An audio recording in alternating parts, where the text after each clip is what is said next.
So thanks. Welcome, everyone. So back to introducing Rebecca. I'm really excited that she's here. She's Australian publicist, presenter, comedian, and producer who hosts a podcast, So This Is Adulting, where she interviews guests on navigating life as an adult, something I think we can all do with. Definitely a podcast that's would be very useful for me. And before moving to the UK, she explored comedy, presenting and music in Australia. And she's since worked for places like ITV, Wireless Group and the BBC comedy on Radio 4. So really excited to have you here today, Rebecca. Thank you so much. I'm going to hand over to you. And if anyone has any questions, again, feel free to ask them or message me in the chat if you would like me to field them. Yeah, no, thanks for having me. So as Emily said, I'm Rebecca. I'm the host of So This Is Adulting. So this whole thing is not going to be about like a sob story of mine. I'm no expert. I just lost a parent. I shouldn't really say I just lost a parent, but I just want people to think that you're not alone.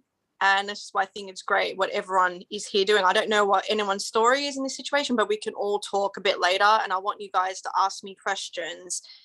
So just a community to realize that we aren't alone, because that's something that unfortunately I didn't know happened. So basically I'm going to go up how I was growing up in Australia. So I've come from a very loving family.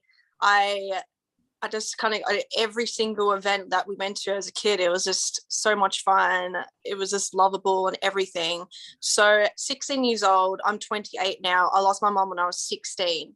So she had breast cancer. So when she passed away, I didn't even know not really knew what death was, because that does sound really weird. But when my mum passed away, it was a big shock to me and the family. And my mum's funeral was the first funeral I went to when I was 16 years old. And I remember I didn't even want to click it in.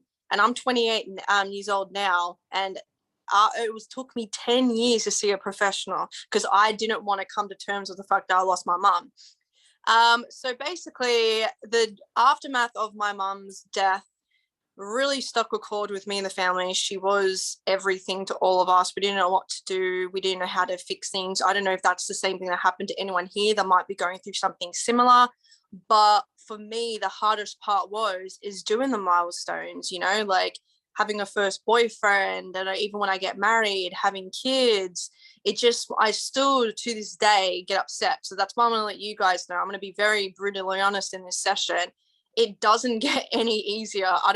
When people say to me, oh, it's going to get easier, it doesn't get easier. However, you do learn how to cope. So a lot of people would say to me, no, it'll get easier, easier. But no, it doesn't get easier. Like, death is death and it sucks. So again, the aftermath of my mum's death, it was just upsetting for all of us. But hey, we got through it. It's like, it's been 13 years now. I'm very bad with maths, but it's 13 years now, and we got through it. But we're still getting through it, even now going to London. I would have loved for my mum to experience everything with me here, but unfortunately it's not. So I guess you just got to kind of see what you do have, not what you don't have. And I don't know if anyone's ever said to you guys before, but they're still with you, but inside. I personally hate when people say that, even if a part of my mum is in me, she's not physically here. And that's why I don't really like when people say that to people. So it doesn't get easier, but you do learn kind of how to be alone. And you do learn that, ironically, you're not alone.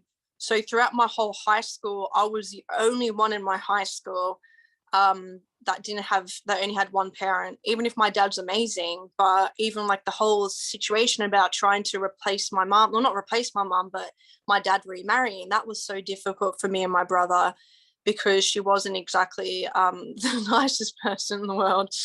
But that was difficult, and I wanted my dad to remarry, but it's always about comparing, and it shouldn't be like that. But when I lost my mom, I was the only one in my whole high school that had both parents, and that was probably the most difficult thing, because I felt like an outsider. Even if everyone was obviously very, very nice to me and very supportive, I don't know if this is what you feel, we could talk about this later, but when someone passes away, whether it's a parent, it's a friend, a loved one, whoever it is, you just sort of think that you're the only one going through that. And that's how it felt like for me. But it's really good to have people like Emily and this company, that you kind of have this organization to realize that you're not alone. I didn't meet someone without a parent, I think probably like 4 years ago. It was like, I felt like, even if it's not one of those people that are like, oh, you have two parents and like I hate you, but it was just difficult. Like Christmas, you see all my family together, they both have two parents. I know my dad gets upset because he's by himself, and it does suck.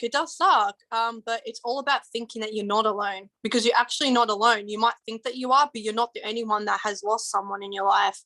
And if you constantly tell yourself that, and that is probably the best thing. What I sort of wish I did get professional help beforehand, just to deal with it instead of pushing it to the side, like whatever, pushing it to the side, because it kind of messed me up to this day. I won't go so deep into it, but it has kind of messed me up with not wanting to get too close to people, because, you know, death sucks, you know. But another thing that I kind of wish I did was meet like-minded people, not just in my circle group, but maybe go to some groups that are grievance groups just like this, so then you can kind of talk about it. Because one thing I never did was talk about it. I don't take life serious because of that, but I sort of wish that I kind of did take the situation a bit more serious than I did. But yeah, just don't think that you're alone, because you're not alone. And it's, I don't know, I do get upset when I do see families together, but you can't have that mentality, or it's just gonna, Pardon? Well, I don't know. Sally, I thought Sally was gonna say something, but sorry, that was I'm just practicing on using it. I'm sorry, it's Emily. No! Hi, Emily, I'm sorry, this is Sally. I just pressed the button by accident. Don't worry, that's absolutely fine. It's good that you can unmute yourself, because it means that you can ask some questions later. So, pardon? No, that's great that you've worked out how to unmute yourself. So I'm just practicing on my phone. Sorry, and I didn't realise my daughter. Okay. Sorry, it's the first time I've been on here, so I'm just sort of practicing and trying to cook the tea at the same time. I'm sorry, I'm a bit late, but I really want to come on. Don't worry. It's all right. Carry on, and if you have any questions, feel free to ask them as well. And we're glad you're here. So, Rebecca, do you want to carry on? And Sally, feel free to ask any questions anytime. Yeah, I missed the beginning of it, but I read a little bit about you before, so kind of know a little bit. Yeah. Great. No, Sally, we love you. Like I get sick of my own voice anyway, so it's good that you jumped in, because I was getting bored of my own voice. But no, pretty much. Not at all. Don't get bored. No, it's just me. No, it's fine. No, don't be bored of your own voice. It's good to talk, isn't it? Love it. Well, thanks. But yeah, so basically it's better, when you look at families or whoever it is, don't compare the two. Even if maybe you lost like a partner or something, you're like, oh, those two are so happy. Don't be bitter about it. Like I was when I was growing up. I was never like verbally bitter. Like I never went up to families and was like, oh, screw you, you have a family. But I was internally really upset growing up in a family with only one parent, and I do still to this day, I'm not gonna lie to you, I do still to this day get really upset about it, but you learn just to deal with it. You do learn to deal with it, and that is the one good thing from, I guess, if there is one from someone. So that is pretty much my story, and as I mentioned, I don't want this to be about me, because it's not about me. I'm not a professional. I'm just a 28-year-old girl that unfortunately did lose a parent. But I want to tell people that it is going to be okay. I know it sounds super cheesy, and I don't want this to be like a whole sob thing. It's all about knowing that you're not alone in these situations, and it doesn't get easier, but you do learn to cope with it, and talking about it does help, because I don't really talk about my mom. Whenever I've got a few tattoos, and whenever people look at it, I always change the subject. A lot of people know that I change the subject, but it's honestly good to talk about it, and that's what just keep on doing. And yeah, so I guess I'm open to answer any questions that anyone might have, because I can't really dwell too much. I can't really say that much more about my story. I lost a mum when I was 16. I'm 28 now. So that's pretty much my story. And as I said, this is not about me. I want it to be really about you guys that are here. And I guess if you have any questions, or even if you want to not even just vent, but just say something about your situation, you know, even if there's something that you agree with that I said or disagree with, let this be like an open thing. And if you don't feel comfortable, you can message in. But I feel like we're all friends here, like me, Sally, and all of us, we're all friends here. So why don't anyone that wants to ask me any questions about any situations, I guess you can go ahead. Can I start? Yeah. So said that you still find it quite difficult to talk about your mum. What is there anything that, like, are there particular situations where you feel more relaxed or comfortable to talk about her? That's such a good question. To answer the question, no. It's as hard maybe at home when I feel more comfortable, when I'm in my zone. But talking about my mum is such a sensitive topic because she's not coming back. Do you know what I mean? However, ironically, talking about it does get easier. It's all about journaling it, and instead of thinking of all the sad stuff, like she's gone, think about the good stuff. Like sometimes I do laugh about a few things that we did do when I was growing up, you know, and I've just started doing that. I never used to do that. I always used to avoid the topic because I am a fairly bubbly girl, but when people get to know me, they realize like, oh wow, like you've had like a difficult life. But I would probably say it just all depends on the person. Just me personally, because I'm a very sensitive person regardless. No one really knows that about me, that I'm sensitive, so don't tell anyone. But I probably would say when I'm in my home and anywhere that no one can see me getting emotional, because I don't like being vulnerable, but being vulnerable is a good thing, you know. But it wasn't until when I was seeking professional help a year ago where we started talking about my mum, and it made things easier. It really did. Talking about her is making it easier, and I would have not been able to do this time last year. No way. I would just be like, nah, don't want to do it, because talking about it's going to be difficult. But it just depends on the person. But probably me would be wherever you're comfortable. I don't mind talking about it with my dad. I love talking about it with my mum's sisters. I think because they're very like, I don't know if anyone's Maltese here, but Maltese people like very hyperactive. So they're always very loud. So I love talk about that because it's so funny, because I just laugh at the way they project stories. But don't ignore stories or talking about a situation, please. Like, you lost someone, try to embrace it a bit more. Don't ignore it, you know. Could you share one of the stories that you kind of laugh about now? Yeah. One story I actually found out recently. What was it? I think it was my mum. Oh yeah, so my mum was born in Malta, and I think my mum's sister, she was the middle child. There was like 8 kids. That's what Maltese people do, that have so many kids. And in Malta, I think my mum snuck out of home to see a boy apparently. But then, no, my auntie snuck out to see a boy. But they blamed it on my mum because she was the most quiet. So she got in trouble. And when you get in trouble with like a Maltese family, you're like grounded for life. So my mum, when I found that story out, it was pretty funny hearing that. And probably as well, just finding out stories about how my mum and dad met. My mum was meant to be a nun. I wish I was joking, but my mum was meant to be a nun.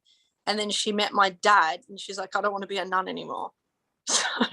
That's the ultimate, isn't it? Giving That's up like relationship goals. That is relationship goals. She's like, I don't want to be a nun anymore. So I think that's pretty cute. I like telling that story. There's just so many funny stories. Like when she was having cancer, she had no hair on and she used to have a wig, and I used to put my hair extensions on her. I was like 15, 16 then, and we used to dance around, and my mum and my dad and my brother used to get really like annoyed at us for singing Girls Just Want to Have Fun. She was just like, she was really funny, but it was just like those funny stories. But probably the grounding story was pretty funny because it was like mean what they did, but it's just funny at the same time. That she took the hit. Someone's asked a question, which is that they lost their husband and their youngest daughter's 18 and actually doesn't talk about her dad. How did your dad deal with it with you? Did you talk about it? No, me and my dad didn't talk about it. However, my dad was the first person to get professional help. And it wasn't just until now that me and my dad have talked about my mum, because just like your daughter, I like don't want to talk about it, you know? So, but the good thing about that is that my dad gave me time. My dad never pressured me to talk about my mum. My dad, he does one thing that does kind of affect me is that my dad, when I do talk about my mum, he does say losing your mum was the worst things ever happened to me. And then that does upset me, but I just let him say that. He says that every single time. So I would probably say that just give your daughter time. If she wants to talk about it, she will. However, if you say like one thing, that just knowing that my dad was there when I was a teenager helped so much more. She might not be saying that to you, but even knowing that you're there to talk about that situation, I know, I don't even want to say, like, I know it would mean a lot to her, because she might not want to talk about it now, but at least she knows that someone is there to be there, because not a lot of people do have there to talk to when it comes to situations that are so sad as well. But maybe once a month, maybe just say, not once a month, but maybe occasionally just be like, hey, like, maybe say a little story, maybe say something a little like funny, just like what I heard about my mom. So then it can be more positive. So it's weighing out the negatives, but she's still 18. It's just going to take time. But I would say gradually, maybe build up some stories, like funny stories, because it doesn't always have to be sad. I don't know if there is any funny stories, but maybe that, because maybe she doesn't want to hear about any sad stories, because it is tough. Yeah. Said that you found it hard, that your dad says kind of it's the worst thing that happened to me. What do you find, I'm digging now, but what do you find difficult about that? The fact that I can't make him happy. I want my dad to be happy. And I generally do. And I think everyone wants their parents to be happy, or everyone wants someone that you love to be happy. And the fact that I can't change it, I've tried to. I've been like, hey, do you want to meet up with that person? Like, I've tried to, that, but he's very shy. So it's probably the fact that I can't change a situation, and I like to help people. So that is definitely the most difficult part, because when he says that to me, I wish I could say, but so-and-so was nice to you, because she wasn't. That was my dad's soon-to-be ex-wife. So it's just like that you can't just change that. Yeah. Thanks. So people are asking questions. Another thing is that someone else said they suddenly lost their mum and at 30, which is a bit older, but that no one around her understood the situation. How did you cope with this? The fact that, you know, she said that she has issues hearing others talking about their mums on a daily basis. How do you cope with that? Has there anything that worked for you? Has anything worked for me? Honestly, I kind of, and this sounds really, if I feel like I'm getting emotional on that spot, I pinch myself. I know it sounds really weird, but like when you think about, like, it's just so you're thinking about, like, this, not like, don't like bleed, make yourself bleed, but just so that pain. Or sometimes I literally walk off if it does get emotional, when someone's talking about my mum. Like, I remember I went to Australia over Christmas time. It's good. I guess you can kind of laugh about it now, but you know those garage doors? It was like the worst case scenario for someone that hates to talk about situations, hates to get emotional in front of people. I was with my mum's family to make it even worse. The little kid, like my mum's, so my cousin's daughter went up to me. She's like, oh, I saw your mum the other day, like spiritually. And then we started talking about my mum. And then I started crying, and I was trying to get out, but I couldn't open the door. So I just stood at the garage door like this, crying. And everyone's like, what is she doing? So that's one thing. I just remove myself from the situation, content yourself, like it's going to be okay. So that's one thing. And another thing that I do is kind of just nod. So then it goes one ear and out the other, or change the subject, or you can just talk about it. And if you cry, you cry. Like, and if that person, and like, I know completely what you mean, people talking about their mums every second of the day, it can get annoying and it can get upsetting, but you've just got to understand that unfortunately they have their mums, and it's not unfortunately, but unfortunately for us, they've got their mums, but they're allowed to have talk about their parents as being more positive and happy for them. And then maybe later on, just get yourself like a treat or something, like, hey, I put up with that for a little bit. I wish I could say to you, it does get easier, but it doesn't. But you can learn to put up with it a bit more. But what I do is maybe I change a subject. But if it depends who it is. If it's like a stranger at work, I'll just walk off. But if it's like my best friend, I'll get upset. I'll just get upset. You know how many times I've cried to my best friend, who, mind you, doesn't cry, very like this person that has no emotions at all. I've cried so many times to him about my mom, and you're allowed to. And and that's what friendships are for, you know? So it just honestly depends what works for you. But yeah, I know that feeling. Someone talks about moms, it's like, can you not? But you have to let them. Like, that's one thing I've learned. I hope that answers your question. Thanks. And someone else said, thanks for sharing your story. They lost their mum 2 months ago and struggling to find with that, losing that irreplaceable figure in their life. She still has her dad, and I think he's trying his best, but it's not the same. I have other family too, but again, it's just not the same.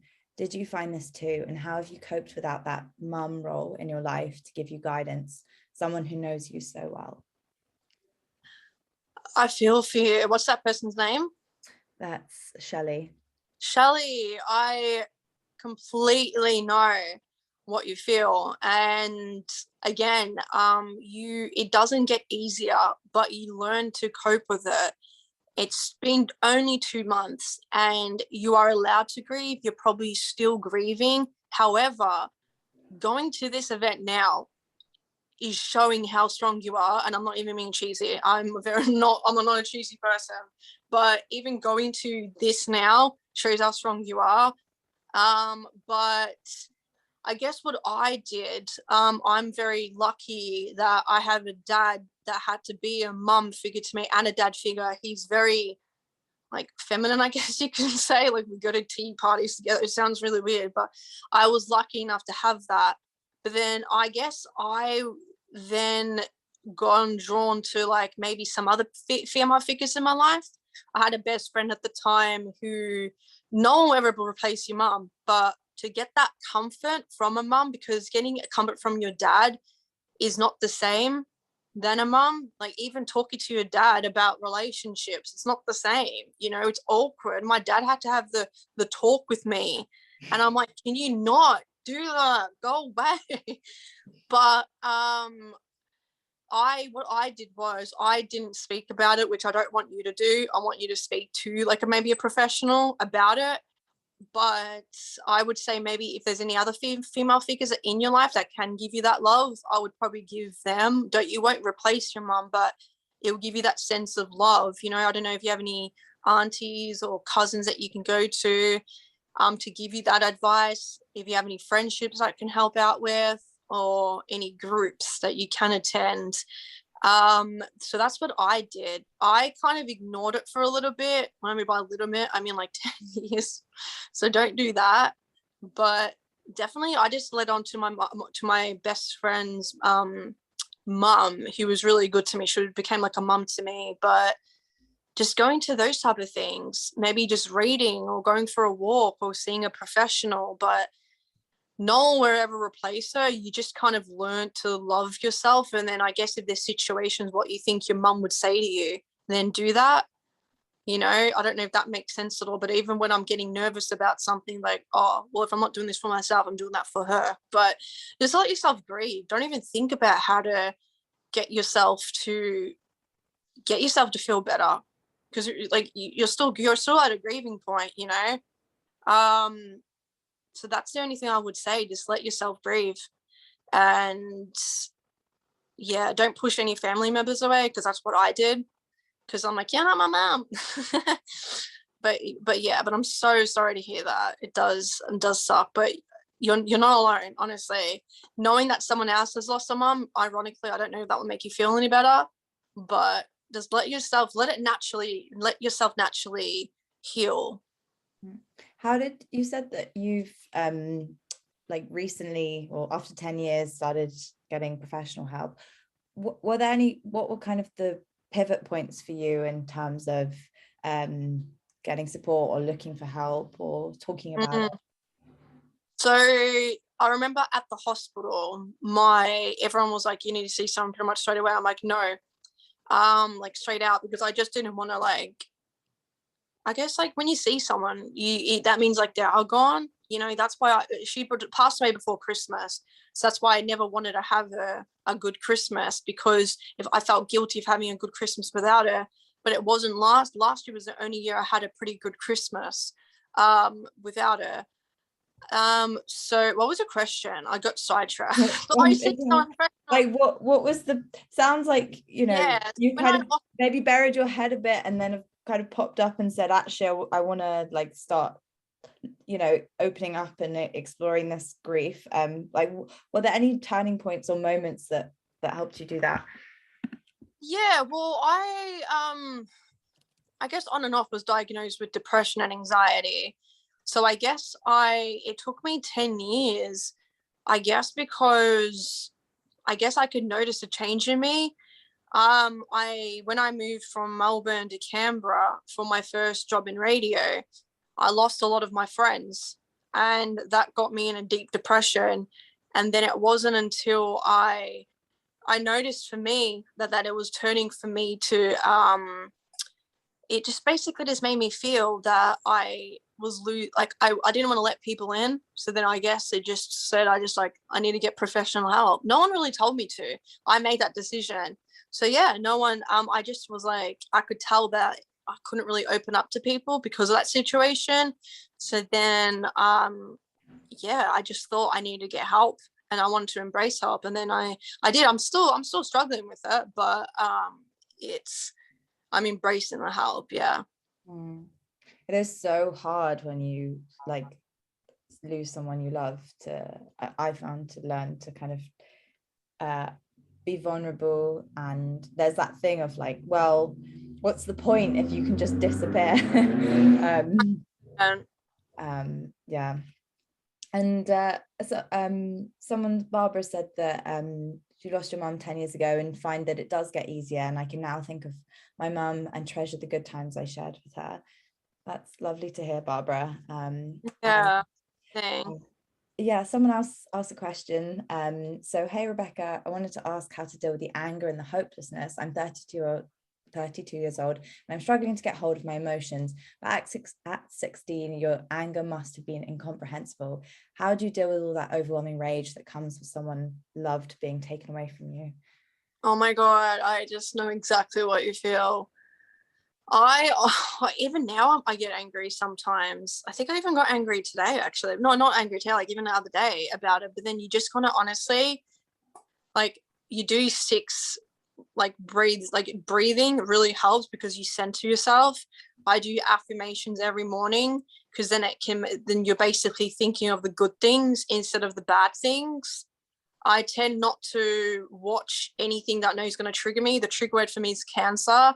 So I would never watch anything that has cancer in it or anything, or anyone dying. Not anyone dying, but like, you know what I mean? Anything to do with illnesses, I wouldn't really watch. And probably meditation is definitely a really good thing to help, because you're learning to live in the moment. But if you're getting angry at that moment in time, you just got to tell yourself that it's going to be okay. They're not whatever you're angry at. It's like, it's going to be okay. It sucks, but it's going to be okay, because in reality, it is going to be okay. It's just annoying, because with me, my mum never smoked, she never drank. So that's where I got my anger from.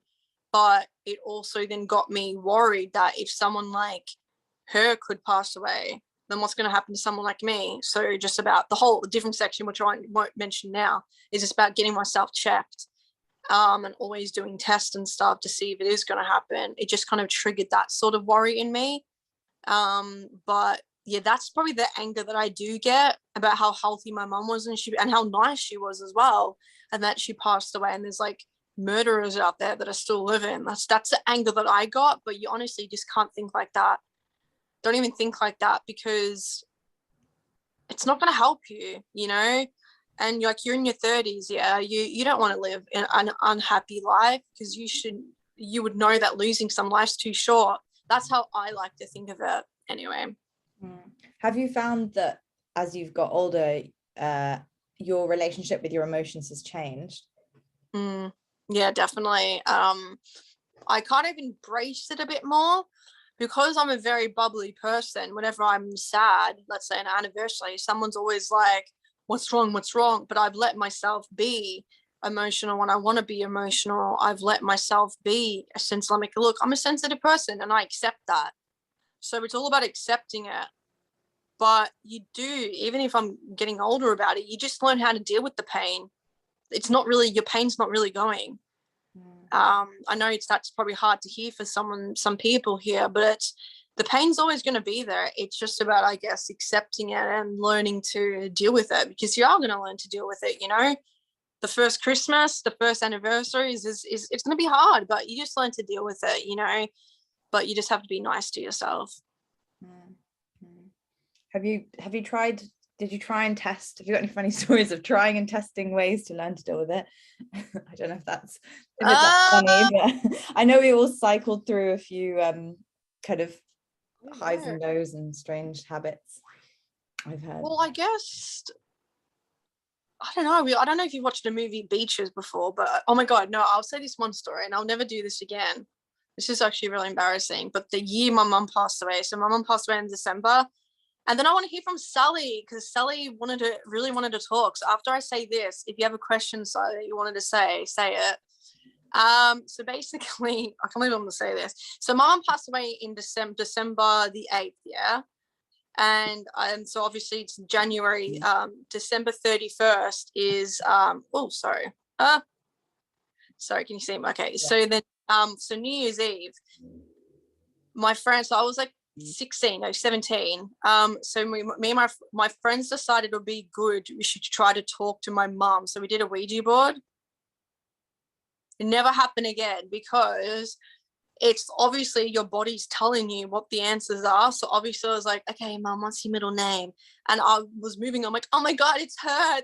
But it wasn't. It was just me. I can't really think about it. Then we were all crying about my mum, who really, like, my mum was like loved by all of my friends. So then we're all crying and hugging about my mum. But I laugh about this now because we're all just hugging and crying. I'm like, what? That was probably ridiculous. What else? Probably watching Beaches. I don't know if you heard that movie, Beaches by Barbara Streisand. It's someone dies from cancer. My best friend at the time, I remember we were watching it, crying and sobbing about it, but we knew that was going to make us cry. So then I'm not watching any sad movies like that. So it's just one of those things. If you know it's going to make you cry, don't do it, you know? It was probably those things, but probably the Ouija board was probably obviously really funny and stupid. Like, we're 16-year-olds. Like, mind you, we made it ourselves, so it's not true. It's not that stuff doesn't work. So don't do that. That's probably one of those crazy things. I think it's so normal to do. You know, we all find different ways of coping and trying to find meaning. And I've had a lot of interesting stories of, you know, things we all do and try. Yeah. Well, I always try to feel like she's here. I'm like, Mum, are you here? Are you here? And then nothing happens. But actually, I don't always do that. I don't know why I said that. But it's just one of those things where you just gotta like let it be. You just gotta let it be. Yeah.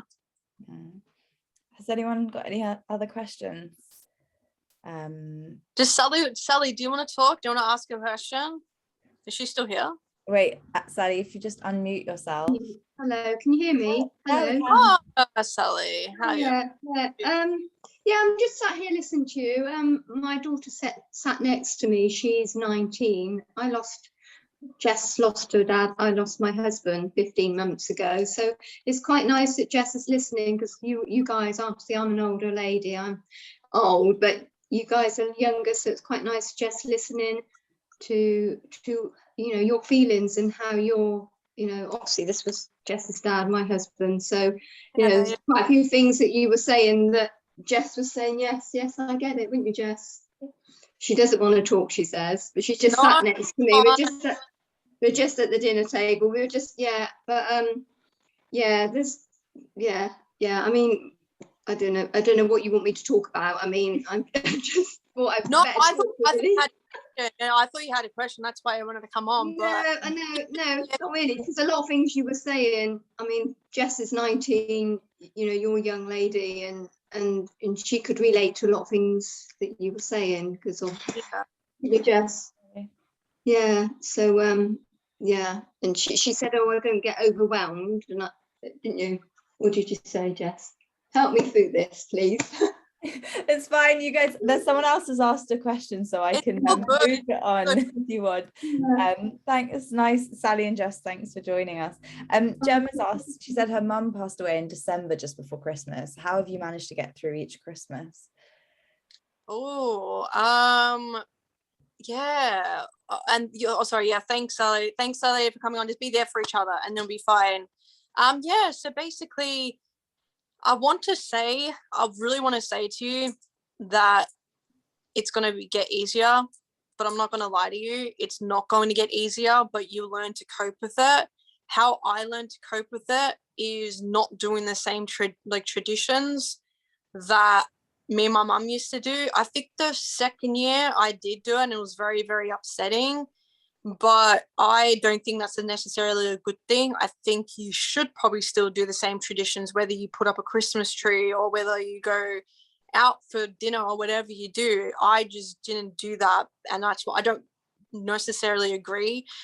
So it's all about maybe seeing a professional before Christmas so you can learn strategies for me. Like when I was going up to Australia for Christmas, I prepared myself. I was like, okay, if I'm not having a good time or if I get overwhelmed, just leave. Just know that it's and to know as well, it's just a day. I know everyone makes this big thing about Christmas being there for family, blah blah, yeah, but it is just a day. So don't try to think of it like, oh my gosh, your mum's not going to be there with you for Christmas. It's like, but your mum's not with you every single day. Like, I know that doesn't probably sound as better, but people hype Christmas so much. You think of it with all families, and when you're doing it without someone that you love, it is hard, but you've just got to make the most out of your situation wherever. I don't know what your Christmas situation is. So I got excited to be with my dad and my brother for Christmas. I got excited to see my friends for Christmas. I knew I was probably going to get upset for Christmas, but each single year you do learn to cope with the pain. The first year was obviously the hardest, and you just kind of take it easy for yourself. Every December, I take it easy on myself because my body internally gets anxious on Christmas. It's like telling me, hey, your mum's died today.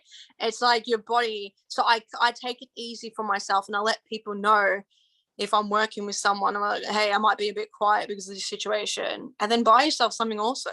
Treat yourself, honestly, treat yourself. And then it's the new year. And then it gets better. So that is probably the thing I would say. Or even if you want to go away, why don't you just go away for Christmas? Go do something different. And I don't know if you have a family. I now say to myself, I don't really I do celebrate Christmas, but when I have a family one day, I will make sure Christmas is fun for them. But at the moment, it just depends how I'm feeling. What are there any new traditions you've started? No, not really. Well, I don't no, because in Australia, I just would see I would always see my dad's family, then my mum's family, and that is exactly what we did. So no new traditions really, just the same old. same old, really. And I think that's the best thing, because if you do new traditions, you're kind of trying to ignore the fact that you lost a loved one, and you don't want to do that. You don't want to do that. Maybe doing Christmas tree. Maybe I did set up the Christmas tree last year, which was good. So maybe that. Yeah, it's tough, because I've spoken to people and in our support groups have said that they've just done something completely different, and as you said, try to make it like not a thing, and just a different day, and so it's not trying to replicate. Or the other thing is, some people really like doing the same tradition and raising a glass to that person and being aware that they're there, but the truth is that either way you're going to be thinking about them and notice that they're not there. So it's whatever feels best for you and is going to help you have the least overwhelming day possible, is probably that's probably what you can aim for, really, isn't it? It's not going to be a great day, but and it's just a day, you know what I mean? It's just a day. You don't need to even do something. I know a lot of people that actually don't celebrate Christmas, and if that's something you don't want to do, just don't do it. Don't put pressure on yourself, basically. Don't put any pressure on yourself if you don't want to. I was really into Christmas. That's what kind of really sucked with my situation, because I loved Christmas, and then instantly I hated it for so many years. I don't hate it as much. I used to tell, probably the last few years I've stopped hating it as much. But I can't be bitter. Like, everyone, like, you're allowed to have Christmas. I allow you to have Christmas. Yeah. Yeah, someone said that traveling helps a lot. Celebrating Christmas in a whole new environment helps distract. That's true. I went to Australia one Christmas and I was like, this is so weird. We're on the beach and it's sunny and eating shrimp and where's the turkey? And I think that was that threw me. So has anyone else got any questions? I think everyone's got a question out. Right, everyone's question out. Well, thank you so much. That was really wonderful. I think, you know what, it was lovely to just hear your really honest and raw account. Sometimes I think with these talks it can be easy to go into like, this is the motivational, aspirational thing, and I think everyone here is here because we've lost someone and know that actually can just be a bit tough, and being honest about that is okay and important. So thanks for doing that and being honest about your experience. Well, I want to say that anyone's here, feel free to follow me on social media. My DMs are open if you ever want to chat, because that's one thing I felt as well, talking to people that didn't have a similar situation to me kind of sucked. We don't even need to talk about, we don't need to just exactly be like, hey, so like, let's talk about death. We don't need to do that, but just know that my DMs are open. So if you want to follow me, I think it's Rebecca Adams Oz _ and I think that's on Instagram. And yeah, if you want as well, you can follow my if you want to listen to my podcast, So This Is Adulting. I do talk about losing my mum quite a lot on grieveness as well in that. So just know if there's anything you want to, feel free to listen to that, because that's one thing I kind of wished happened to me when I was growing up, but it's all good. But no, thanks to everyone that asked the questions. And I just realized it's 7:45. So thanks for sticking 47 minutes. Oh my God. Thank you. And following on from what you're saying, we at Untangled, so we have our chat groups on our community, and every Friday we do a 15-minute drop-in, so on Zoom, and I've just posted that there. But if you come along, if you've never come to any of our support groups before, they're quite a good way of just trying it out. You don't have to talk or share anything, and we just go around and basically say, how are you feeling today? Because as we all know, grief is an absolute roller coaster. And then we do hour-long support groups, a bit more detailed on where we go into depth a bit more on a Sunday. But if you kind of want to see what it's like, then 1 o'clock on this Friday, I'll be running that, so you'll see me there. But that's the link I've just posted the link if anyone wants to sign up for that. And thank you so much. See you all soon, and thanks for joining us. See ya. Bye. Thank you. Thanks. Bye. Bye. Do you want me to stick around or? I'm just gonna stop the